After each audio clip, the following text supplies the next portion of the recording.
Ikatan Alumni SMPN 1 Dramaga atau Ikhlas Angkatan 27 menyambangi rumah lansia di Dramaga Hijau RT 1 RW 1 Desa Babakan, Kecamatan Dramaga. Kedatangan Ikhlas tersebut guna menunjukkan rasa kepedulian terhadap rumah lansia yang ambruk akibat tersapu angin kencang pada 9 Februari lalu.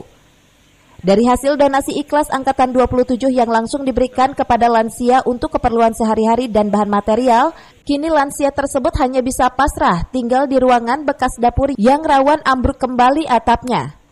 Meskipun kejadian tersebut telah ditinjau oleh Pemdes Babakan dan Kecamatan, namun hingga saat ini tidak ada kabar untuk membantu lansia. Apalagi beberapa hari ini hujan turun terus-menerus. Awalnya karena ada gempa lagi di Cianjur ini, udah perasaan goyang-goyang gitu. Ada pas ambruknya lagi ada hujan besar sama angin besar juga. Karena aja gitu kan. Pas kejadian Bapak ada di mana? Ada di belakang. Ada yang kena puing-puing, Pak? Alhamdulillah sih selamat. Ini mah ya di sini cuman bapak sama ibu aja. Yang ini mah cuman kadang-kadang TV juga kan sekolah. Kejadiannya jam berapa, Pak?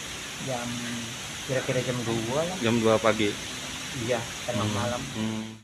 Kalau bantuan sih kita lebih ke arah kepedulian dari dana donasi ya. Penggalangan dana ini kita adakan untuk Ikhlas Ikatan Alumni 1 Dramaga Angkatan 2006.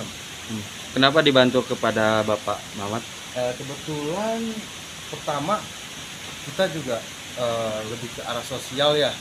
Kita memperhatikan khususnya untuk di wilayah di Dramaga itu, dan ini juga termasuk ada anggota kita yang terkena bencana ini.